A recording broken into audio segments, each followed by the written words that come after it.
Welcome to the Body Kindness Podcast. I'm your host, Rebecca Scritchfield, and I'm here to help you find your inner caregiver.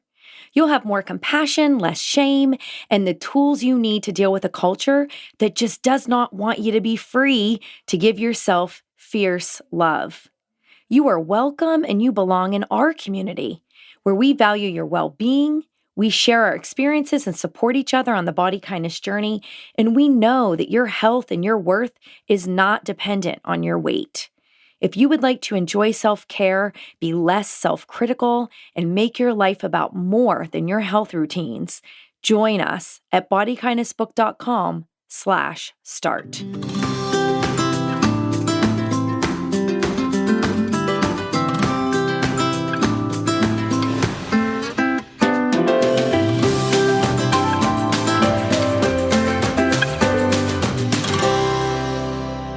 Listeners, you were in for such a treat today as I have a really interesting conversation about trauma and recovery with Dr. Adele Lafrance and Dr. Joe Tafur. And we talk specifically about a type of coaching that I offer called emotion coaching, and how Adele Lafrance was a collaborator in creating emotion-focused family therapy. She's got books, and we've got lots of links in the show notes to her books and to her events, so feel free to check that out. I do want to let you know that if this conversation is interesting to you, one of the events, which is coming up very soon, it's on February 6th, you can actually get a 30% off discount uniquely through me. So the code to get 30% off is BK30. That's BK30. And you're going to want to head on over to the show notes so that you can check out the event, register, and get the direct link to enter in that code if you'd like to attend an event and get 30% off. So before we head on into the show, I would love to share a little bit more about the guests. So Dr. Adele Lafrance is a clinical psychologist, a research scientist, and she's the author and co-developer of emotion-focused treatment modalities, including emotion-focused family therapy. And she speaks very frequently everywhere. If you haven't heard of her work, I think that you will really, it will speak to you, especially if you are approaching body kindness and inner caregiving. Emotion coaching really helps. When we talk about connecting to yourself and connecting to others, there is a really powerful element between emotion coaching and emotion-focused support in healing, not just from eating disorders and any trauma that has been part of your life, but I would even argue, healing from chronic dieting and your relationship to your body, like on your body kindness journey. I actually recognize it as traumatic events in your life. And, I really think that you will find that this emotion-forward approach is really powerful, whether you're working with yourself or working on connecting to others. So make sure you check out all these links in the show notes. The other guest is Dr. Joe Tafur, and he collaborates pretty frequently with Dr. Adele Lafrance, especially with their focus on psychedelic medicine. Now, this is very new, emerging, cutting edge, and Dr. Tafur shares some early outcomes in people where traditional talk therapies have not proven effective, some of the most significant cases of PTSD and trauma. And for me, it is so important that we look to a future of mind-body medicine, and that we really look to and respect, what we can learn from people who are willing to kind of transfer this wisdom over into what we look at and acknowledge of Western medicine. Now, there are research studies, that is still a part, that sort of evidence-based science. I'm not trying to, suggest that we, that we just take a medicine and run with it.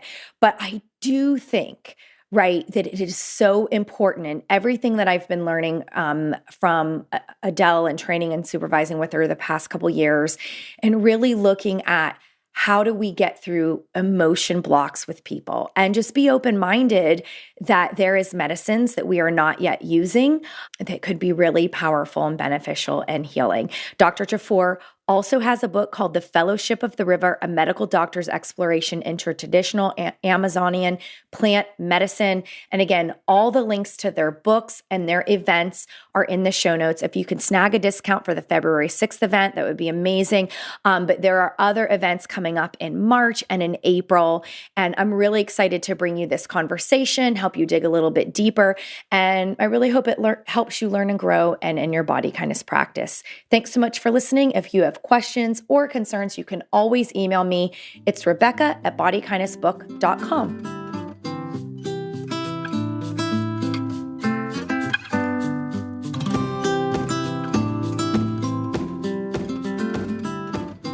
So, Dr. Adele Lafrance and Dr. Joe Tafur, we are live streaming now on YouTube, and then we will have this as a body kindness podcast.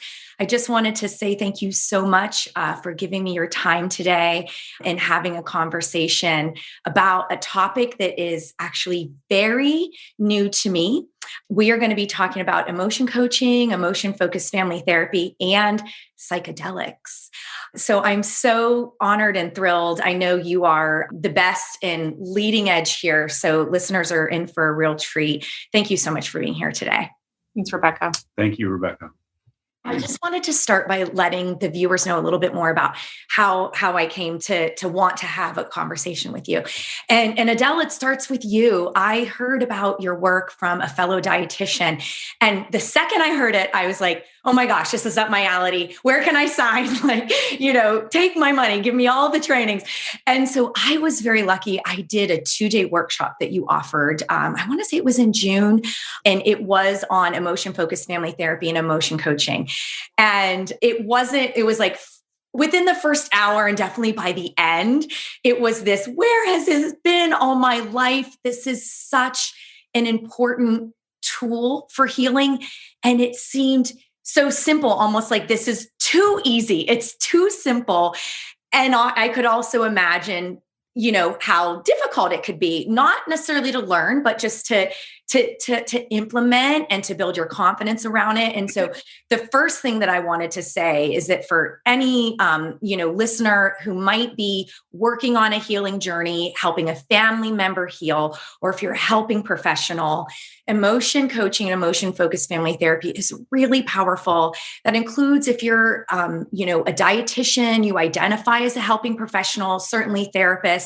I would argue that, physicians, that there's a broad scope of folks who could really benefit from this.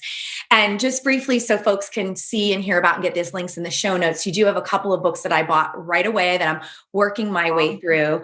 I have 2 young kids, and I have an older daughter who has a diagnosed anxiety disorder. So we've had therapy and friendship groups, but this book has provided so many useful and meaningful tools and how we parent and meet our kids' needs and parent differently. And then for helping professionals, I've really loved really digging into this valuable research and resources that you offer. So deep bow of gratitude to you and your work. And it was actually you who introduced me to Dr. Tafur, and his work is mind-blowing. I have to say, it was like drugs, I grew up in the, this is your brain on drugs era. And so let's talk about that and debunk some of the stigma and myths around it. But with that, I would love, to pivot to just, what else would you like viewers to know a little bit more about you and your work to ground the conversation? And then let's just go for it. Me or me? Go ahead. Yeah. Yeah, I think what I'd like people to know about is that I've been focused on healing, deep healing, and trying to find out what is going to work for people. So you got the emotion-focused therapies. Mm-hmm. They're showing that, hey, this just talking about things and the cognitive side doesn't always make progress, with people. Mm-hmm. So it's about, sometimes they need to get deeper.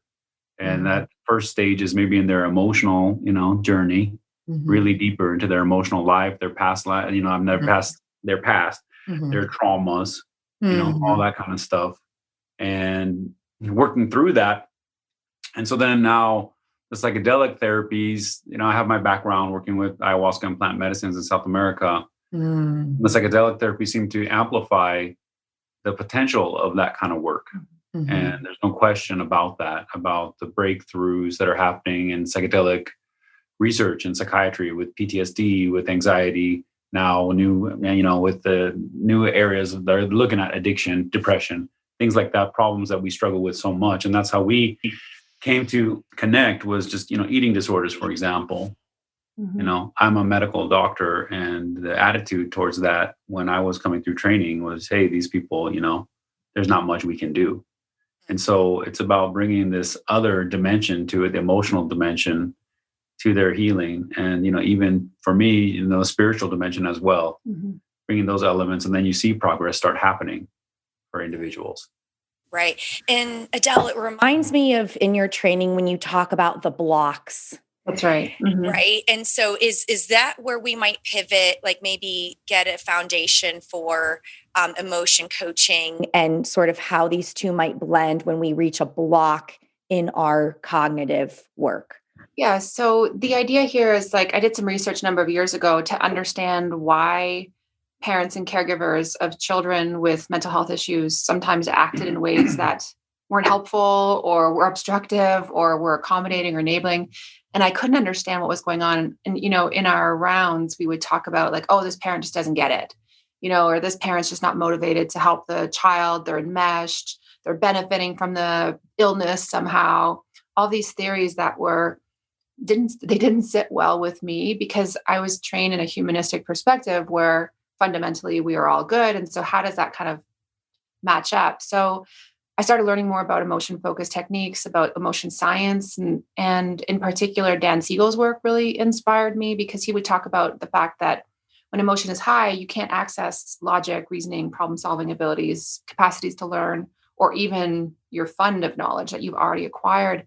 And so I started kind of applying those models to the parenting world. And our research did show that what was more likely to lead to caregivers engaging in problematic patterns of support were fears that something bad would happen to their kid, or shame, that they would somehow find themselves to be a bad parent, or they would be judged by others. And so if we could help them with their fear, touch into their fear, talk about their fear, embody their fear, move through their fear, then organically they were able to be parenting from a place of instinct.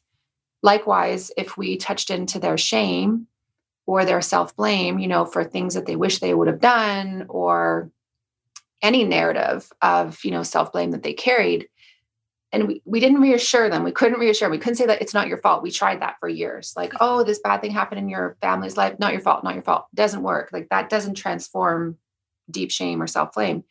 You have to get through it. So we would encourage them to talk to us about the worst of it, and support them through it. That's how emotions change, is that once you get to the depth of one emotion, another more adaptive emotion naturally arises, which then therefore creates a place or a space within their psyche, within their soul, where they can parent from a place of love, of instinct. So that was probably the most exciting for me, research, because then we could say, like, no, there's no such thing as an unmotivated parent who doesn't get it.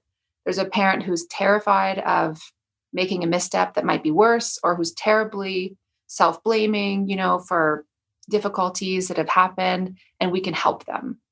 It really is powerful, because you're right. I have experienced that thread a lot, where it's like, as a clinician, you're noticing something isn't working. And yeah.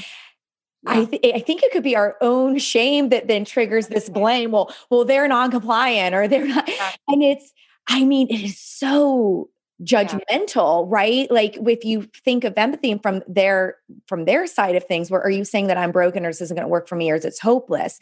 And I love how you talked about that did not feel good to me. From a humanistic standpoint, if we are all good, right? We're dealing with traumas, like we have problems. If we could get to why do we need this protection, right? From the eating disorder or other behaviors that we have that we would like to heal from, right? What is underneath that could help, bring us free. And I think when clinicians don't have the answers, we're kind of in this, but I'm supposed to heal. I'm supposed to have the answers. And it's our own shame and blame, right? That then keeps us from truly helping them, when we look at, I guess, people as problems. And that's what I loved about doing the training and getting the resources, that it did offer an alternative, right? But that I deeply believed in, which is common humanity and a genuine goodness and shame resilience. And so I really think it's powerful. And I would love to get a little bit more into the concept of blocks and psychedelics. I think that would be really interesting to try to talk about. So what would you like to say about that? I would just like to jump off what you were just saying real fast, that this idea, what she was just talking about, how people have a harder time, and when you also added in on harder time being rational or making wise decisions about their when they get emotional, and then you were just talking about how the clinician then is exhibiting that behavior. And so then one of the issues behind all this is that in the system is that if the healer, the provider, the healthcare provider is not educated and advised that they need to work through that stuff, that's going to make it difficult for them to be compassionate. If they don't work through that stuff for themselves, when they get triggered, they're going to become judgmental, and they're going to leave things how they are and walk away because things are too much. So that's what we see a lot of, because that's not really part of the training, of this bringing this thing to the core of, like, this is how when working with human beings, this emotional side is inescapable. It's fundamental. Like, it is what inspires and motivates people. It is what leads to, without getting carried away, but, the political situation. And it's like, oh, it's so irrational. This is how people are. This is what people do. So you have to get at, what it is. And so if you have a training that doesn't really have you look at your own emotional blocks, let's say, or even if you hit those, you don't walk away. Because why? Because it's not a situation right now, I think, in the professional environment where people feel comfortable being vulnerable enough to go there and feel supported, and that they're not going to be judged because of what we just talked about. Yeah. So you need a non-judgmental environment for these emotional blocks to be addressed. So once the blocks, or whatever you want to call them, you could talk about it as like triggers. Things, situations in which you get triggered, and then you find yourself in this, altered state, dysfunctional state, not at your best, not in your higher self, however you want to call it. So it's, how do you discover those? How do you figure out where those are? And so a lot of times people, that's what they struggle with. And so sometimes in the right setting with responsible use, the psychedelic therapies, even sacred plant medicines, can help people, like we say, there's the part we see and there's the part we don't see. So that's where the mental cognitive problem is. We want to focus on the mental cognitive side. There's the part we see and there's the part we don't see. How do you see that part? Whether it's repressed memories or just stuff, parts of your psyche or your body that are just overwhelmed by trauma, or just even little things that just built up to the point where you just scarred it over. And you have blinders in those areas. How do you see that? How do you open yourself up to that? Especially in a society like we were just talking about, where there's a judgment and there's all these things discouraging that kind of perspective. So the psychedelics can help open people's minds to be aware of that thing, open their minds up again, to feel the things that are there that they have cut themselves off from. They've turned the switches off to those feelings. It can open that up and allow people to start processing again the things that they've kind of shut down from. I think the most common question at this point, just for being human, is, does it work? And so what kind of examples, like if you could kind of walk through, like, I can't imagine someone, maybe they could log on and be like, I want a therapist who can give me MDMA, where are we right now? What's the data? Because I'm bought in with this idea of, it exactly lines with trauma. We suppress things for protection and for a reason, but actually we need to bring those things back up to heal. And our brain is our brain. And really what we're talking about is being able to work with a trauma brain. And it's looking like in research that psychedelics can help us access things that we couldn't access. So it's really a tool for healing and liberation and freedom, but it's it's, if it were already in place, we wouldn't be talking about this as cutting edge work. So where are we at right now? What kind of data do we have? Anecdotes? Like, what can you share? I mean, with ayahuasca, it's really not new.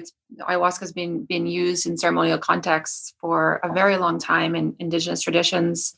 And so we're at this phase now where we're starting to kind of pay more attention to and pay more respect to Indigenous healing practices, that we can actually integrate into our world now as it is. There are a number of other studies that have been coming up, in the last number of years related to MDMA and LSD, and psilocybin is, really, really experiencing a research boom right now.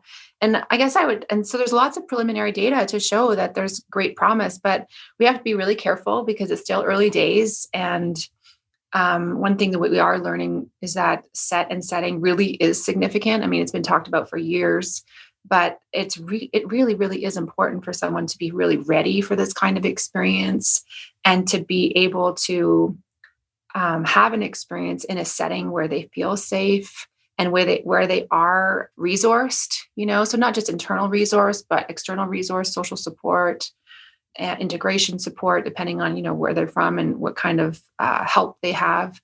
But the other thing I would say about, the potential for psychedelics is it's not just for healing, it's also for learning.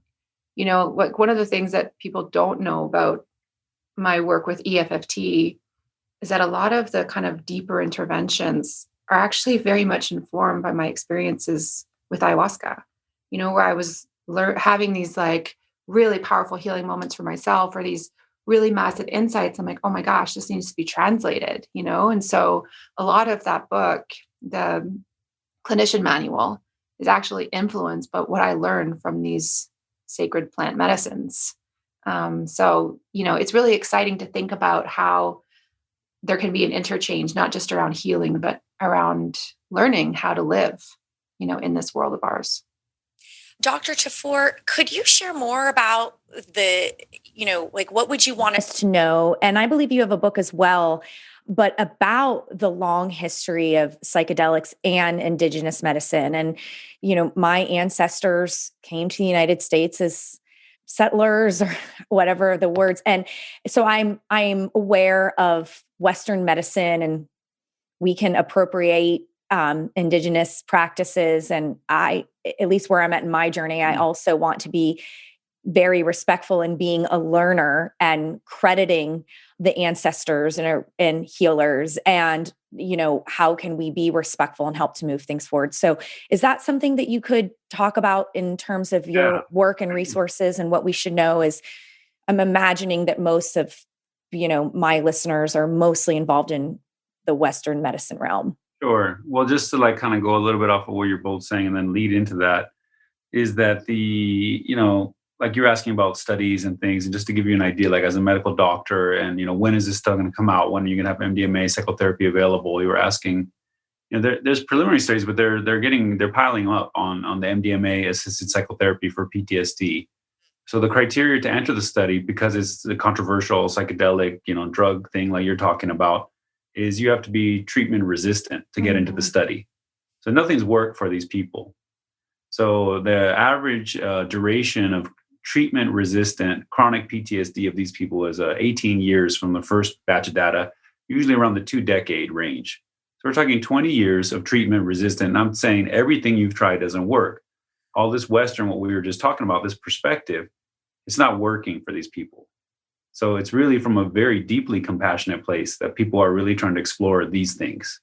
They have family members so these are not just combat veteran type of sexual abuse victims. The list goes on and on. So that's really the deep motivation behind the people who are really trying to do this work and really trying to help. So MAPS, their study, has led to an FDA breakthrough category. They say this is the biggest. They're having, of those people at 6 months follow-up, nearly 70% no longer have PTSD.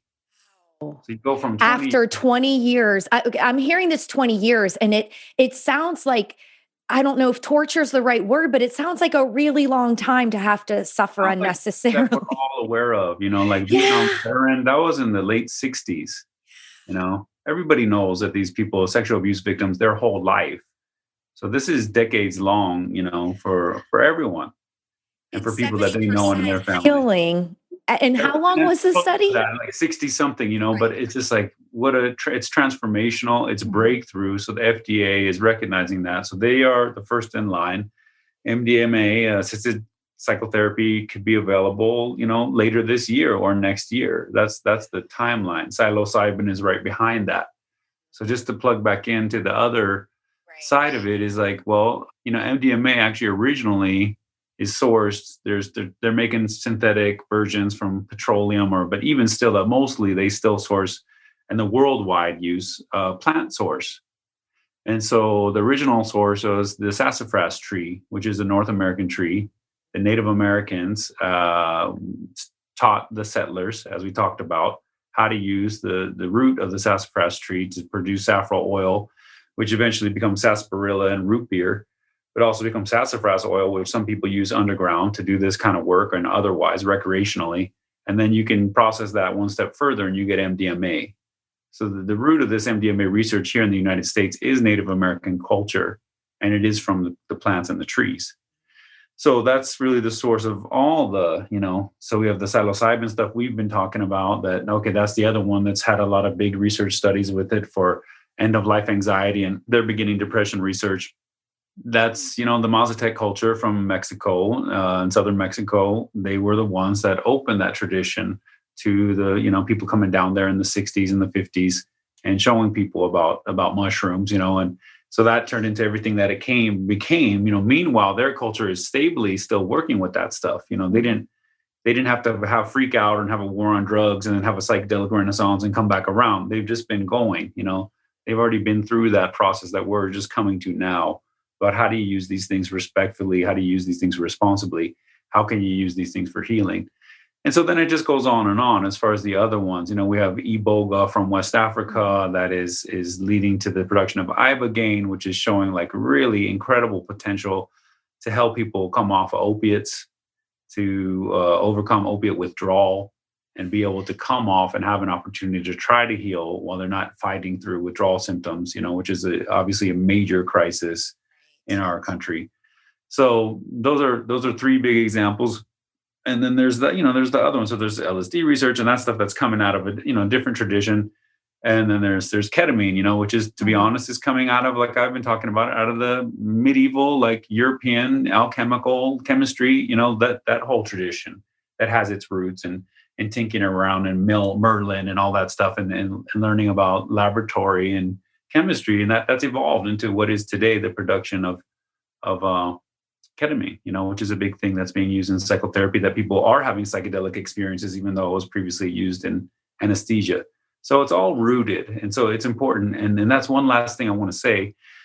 Amidst everything that we're going through, and I brought it up last night that somebody mentioned to me, is that, one of the issues here in this country that we struggle with is because of what you just talked about, the settlers and kind of the wipeout or and it's not completely wiped out at all, but the heavy, degradation of the native culture and the cutting of ancestral roots to the land here, that it leads to a lot of potential for just a lack of connection to wisdom in the culture. You don't have that experience to draw from like you do in other parts of the world where they're rooted. They know that, the nature where they're from is where their ancestors came from. And it's a different kind of way to be connected to that. So I think it's extremely important that we reconnect and realign ourselves with some of the native wisdom here in this land. I think it could really help root the culture, because we have fallen behind a little bit in that area. Right. And I just want to correct myself with an apology because I knew settlers coming out. I'm like, that's not the word you identify, Rebecca. What's the word? And anyway, so colonizers is what I understand what you mean. That is what people call it. Yeah. And we know that, that not every one of them was as aggressive but they were part of that. Yes. Yeah. No question that the settling of America involved very aggressive treatment of the Native Americans. Yeah. And so everyone participated in that to some degree. And yet many people were just trying to get away from wherever they're trying to go and settle somewhere. And So it's a tough situation. It's a delicate topic, but I think I'm thinking of with just the recent, peaceful transfer of power here in the United States. So I live in Washington, D.C. My husband works in network news, usually assigned to the Capitol. He was in Delaware, so he wasn't in the Capitol during the insurrection, thank goodness. But we're right now, a lot of the narrative that we're hearing about is that you can't have unity and healing without the accountability piece. And I think it does relate to what we're talking about now, because the words do matter. And I would say that it's a white supremacist ideal that we know we're participating in, but in this ideal that we take it as if it's ours. Right. And so I do think that what we're talking about is respect for the indigenous cultures and wisdom, and that there is a way, we are in these positions of power and what we know and what we can do to help people, because of our white supremacist roots. And also there is a way where we can, honor, learn from, pay, respect, and amplify the work that was done before and collaborate and center, with the respected indigenous healers in moving this work forward and just stop that big problem of taking and repurposing. So I think it is important to expand it to that level. What other resources do you offer that might help folks learn and grow in this area? Well, I have my book, Fellowship of the River, Medical Doctors' Exploration of the Traditional Amazonian Plant Medicine, which is about not just about traditional Shipibo healing techniques with ayahuasca and other plants in the Amazon, but it's about why people come from this culture, like you're talking about. Well, let's say the white supremacist culture, whatever you want to call it, but the white diaspora, what I mean? The people who comes to that place, it was people from Europe, people from the United States, people from Australia, primarily. That's the largest percentage of people coming to seek help from indigenous healers. So the question is, what are they not getting in their culture back home? Why are they seeking help from an outside culture? And so that's this whole culture bridge work that you're bringing up. And so the book is about that journey. So it's not necessarily about people just coming to drink ayahuasca or even doing psychedelics, but it's like, guess what? You need to find in your culture, what we started this conversation with, a way to address the emotional dimension of life. And I would go as far to say the spiritual dimension as well. Yeah. Those two elements, that's what's missing in the healthcare system. That's why people are going down there. And so that book is about that journey and using that in the stories and trying to be, interesting and anecdotes about big healings that happened through that process. And then I have a class, the River course, that is based on the book. That's an 8-week course for healthcare providers, for therapists and doctors, which expands on all those ideas. That's going to roll out. And the next one's rolling out in March. We have this program that we're doing.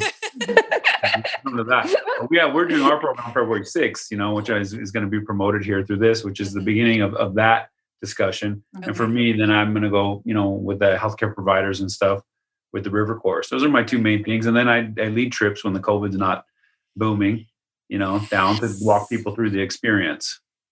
Yes. Oh my gosh. I have my dose 1 vaccination. I'm a healthcare worker being a dietitian, and I have continued to see people as safely as possible in person, like outside and things like that. I have healthcare worker clients and adolescents who, as I know, Adele, as you know, like them getting to see another human has been healing. So as a traveler, I mean, I'm like, book, course, and then take me with you. Where are we going? Because you can learn so much from those powerful experiences. So I'll be sure to include all those links to that great work. And I do want to bring it back to a little bit of practical with respect to the events, because we kind of start in the practical, went high level and back down to practical. What it sounds like the urgency is we know that there's structural problems within the mental health world. When we talked about it's not even there in the training. I agree. That's why you need CEs, you need books, you need to encourage yourself. You need to question where are the gaps in my own practice? What makes me unhappy in my own practice? And go out and get that information. And while we're in COVID, I know, Adele, you're offering lots of trainings and virtual webinars and, always very busy. And that to me is a rational first step. And then I think there's probably more we could do with where are we members and how can we offer influence to actually change the structure. But what can you offer as far as tips for practical approaches. And I'd love to know if something's for healthcare helping pros, and if there's anything for families. Maybe we could do one and then the other one. Yeah, for healthcare professionals, I think that it's really important to cultivate a practice of self-care, but more so of spirituality. When I first started doing emotion-focused work and research, I didn't include spirituality at all. It wasn't part of my life. In fact, I didn't really have a spiritual practice. And the more I learned, the more I did the work experientially, the more I realized that actually, in terms of protecting ourselves from burnout, that is one of the best practices, and from an emotion focused perspective, burnout is related to helping, but feeling like your efforts aren't effective or aren't meaningful, and spirituality can really, really make a big difference. And then I'm not saying you have to go to church every Sunday to be spiritual. I mean, there are so many ways to be spiritual, connecting with nature, for example, and you can do that safely in these times of COVID, even in your backyard. I'm not even joking. Sometimes I go outside and just hug a tree, and I'm like, seriously, like I just feel like my nervous yes starts to calm. Like you can't underestimate the power of nature, and also spirituality, depending on how you see those two things connected. So, and I really do encourage people to consider going to trainings or workshops during this time. There's a bit more time, a bit more flexibility. And certainly in EFFT, we do a whole module on clinician blocks with compassion, because we don't want to be judgmental about our judgment. I mean, I've been super judgmental over the years about people and clients, organizations, and it's just a pathway towards self-healing, because it's like Joe said, it's a trigger. It's like, okay, what unhealed part of myself is showing up, in this judgmental way? Like last night, I was being judgmental about a group, and afterwards I'm like, okay, that's a pathway that I need to go look at. Actually, I'll send you a link for the show notes about a little online, it's 7 minutes, and it's a process of emotional self-explorations that you can do some of that trigger work at home. But the idea is you don't want to see it as like more work, like burdensome. It's actually their acts of self-love, their acts of care, so that we can, come to a place of more wholeness. And this year's been a really, really tough year for people. So that's what I would suggest. That's very powerful. I have years ago when I first started my practice, I was like, just Google it, see what you see. And I found one. It was their website that sold old airplane equipment. And so I have an airplane oxygen mask, and I'll pull it out and I'll drop it. And, there's a big laugh and then like a little slump in the chair, and they'll hold it, and just they're holding it. I was like, what are you feeling? And they'll repeat the phrase. And so they know that feeling of secure your mask and this idea of self-care. And that brings up that feeling of it's selfish. And there's all kinds of cultural reasons why that is. But I think you're so spot on in the sense of what I really think about like self-care is also that it is community care and collective well-being. And that's another it's not very American of us and our sort of individualism versus collectivism. But I think that we need to go in that direction. And today it might be going in your backyard, smelling the air and hugging your tree, but notice how you feel. Right. Or barefoot on the ground. Yeah.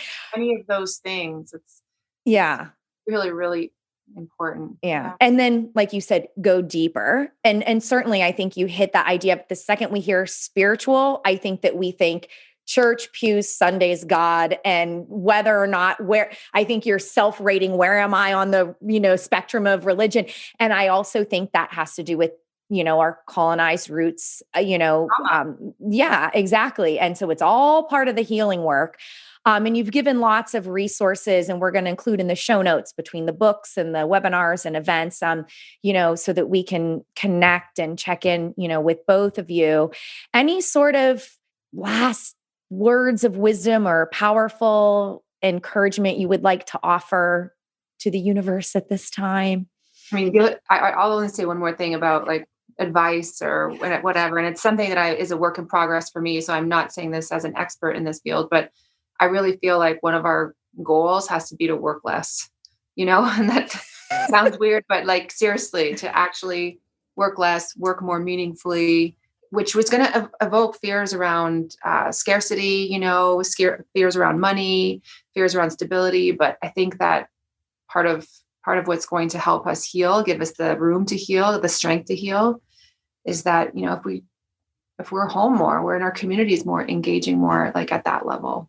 I don't know how right it is to use the word workaholism, but like, I definitely feel like, at least in the DC, we're all overworked and we're in that burnout phase. But I do think you're right. We highly value productivity as if it's worth giving up everything in our life to produce. And I don't think that's very healing. I think I should have a whole separate podcast on just how throwing yourself in your work is a coping mechanism of avoidance or something like that. Yeah. And Dr. Tafur. That's it. Yeah. So then you give everybody that opportunity. You say, okay, here's the freebie. You can just do this, and then you don't have to do the other work. And everyone's going to think it's great if you make a lot of money. The problem is that everyone just ends up sick, So that's the big problem. So of course you need more time. Everybody needs more time. How can you have a local cuisine or a local music form or a local art form or a local dance or any of those things that people do all over the world if you don't have any time? If your culture is the white elephant party at work, that's like your version of like the Rio Carnival. It's like there's a gift card. Takes time. Everything takes time. So then the last thing, my thing along what we're talking about, because you were saying, there's all this religious trauma, this idea of church, and there was that song from the inauguration where they're like, if you're not going to church, you're going to hell. They were just this. It was a line of like how polarized people think. Like we're either like you're either going to church or you're over here, or you're over here and you think they're going, Yeah. And so there's all this trauma, and we're not talking about people's relationship with what you said, how you feel. What does it feel like to be alive? The sacred, what does that mean to you? What is sacred to you? What are you going to think about when you die? You're going to die. We're all going to die. Everybody that that has been close to that, what do they tell you what it's like? So we have a pretty good idea of what it is that is eating at us, what we want to deal with in this life.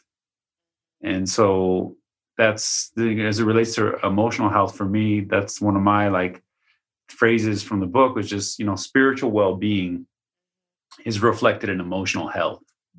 So when these other traditional forms, Native American forms, other cultural ideas about, what does it mean to be spiritually well? It's like, it's reflected in their emotional health. They don't have these blocks. They don't have these triggers. They're not overwhelmed by that stuff. They're not acting crazy. They're coming from a place of love and understanding and compassion because they're spiritually well. Their emotional health has been addressed. Yeah. When I can think of everything that has ever helped me, emotionally, it has been in choosing to pause or to, be calm or, in immersing yourself in it and allowing yourself that time to feel the pressure to participate in our social norms and also let it sit there and breathe and connect and explore and discover and not have the answer, but to be open to insight into how different your life could be if you take some risk that you think could be in service of your emotional well-being. So I think it's very powerful. I want to get your book and have you on separately to talk about, because I just feel really connected. I think there's going to be a lot of great wisdom in the book, and I want to look up your course and everything like that. And I just want to thank you both so much for being here. You've got great content for us. And so all those links are going to be in the show notes, and, just a deep bow of gratitude for your time. Dr. Adele Lafrance and Dr. Joe Tafur. It really has been an honor to speak to both of you today. Thanks, Rebecca. Thank you, Rebecca.